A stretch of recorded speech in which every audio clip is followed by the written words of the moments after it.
అనగనగా ఒక కవి ఇంట్లో దొంగలు పడ్డారు. 6 వారాల నగలు, 3 లక్షల నగదు, 5 పుస్తకాలు పోయాయి. పుస్తకాలది ఏముందయ్యా? నగదు చోరీ జరిగిందని కేసు నమోదు చేసుకున్నాడు పోలీసు. పోలీసుల దర్యాప్తు జరుగుతోంది. నెలలు గడుస్తున్నా జాడలేదు. ఇక వడిసెను సుమతి అనుకున్నాడు కవి. 5 నెలల తర్వాత ఇంటికి ఒక పార్సిల్ వచ్చింది. అందులో నగదు భద్రంగా పంపించారెవరో. కవిగారి భార్య పిల్లలు వాటిని కళ్లకు అద్దుకుని ఆనందించారు. పుస్తకాలు పోతే పోయినయి, సొమ్ము దొరికింది అంతే చాలు అన్నారు భార్యా పిల్లలు. ఆ పుస్తకాలు నా పంచప్రాణాలు అన్నాడు కవి.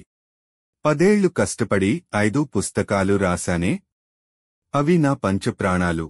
పంపించినవాడు పుస్తకాలు పంపించి నగలు పంపించకపోయినా బాధపడకపోయేవాడిని. కష్టపడితే సొమ్ము సంపాదించగలను, మళ్లీ ఆ పుస్తకాలు రాయలేనే. అవి సరస్వతీదేవి అమ్మవారు. ఏడ్వడం మొదలెట్టాడు. నీ పుస్తకాలు సరస్వతీదేవి అయితే నా నగదు సాక్షాత్తు లక్ష్మీదేవి. ఆ దొంగేవడో పిచ్చోడు అని ఆనందపడింది. ఇంతలో ఆ పార్సిల్లో ఒక కవర్ కనిపించింది. దాన్ని చించి అందులోని చీటీ ఆసక్తిగా చదవడం ప్రారంభించింది ఆవిడ. కవిగారికి నమస్కారములు. బీరువా తాళాలు పగులగొట్టి చూశా. నగదు పక్కన పుస్తకాలు కనిపించగానే ఇవేవో ఖరీదైనవని భావించి దోచుకెళ్లా. బీరువాలో ఎందుకు దాచారు? వీటిలో నిధి రహస్యాలు ఏమైనా ఉన్నాయేమోనని ఓపిగ్గా వాటిని చదివా. నగలు కన్నా గొప్ప నిధి దొరికింది. అది జ్ఞాన నిధి. తప్పుచేశానని తెలుసుకున్నా. ఈలోగా నా భార్య 25,000 ఖర్చు చేసింది. చెమటోడ్చి సంపాదించి కొద్ది నెలల్లో మనీ ఆర్డర్ చేస్తా.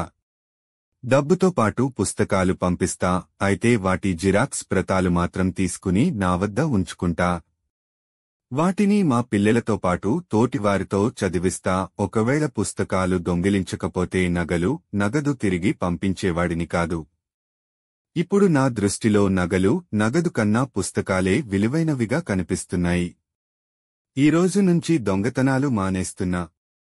పుస్తకాలు అచ్చేసుకునేందుకు తోచిన డబ్బు కూడా మీకు పంపించే ప్రయత్నం చేస్తా. ఇట్లు దొంగతనాలు మానిన దొంగ.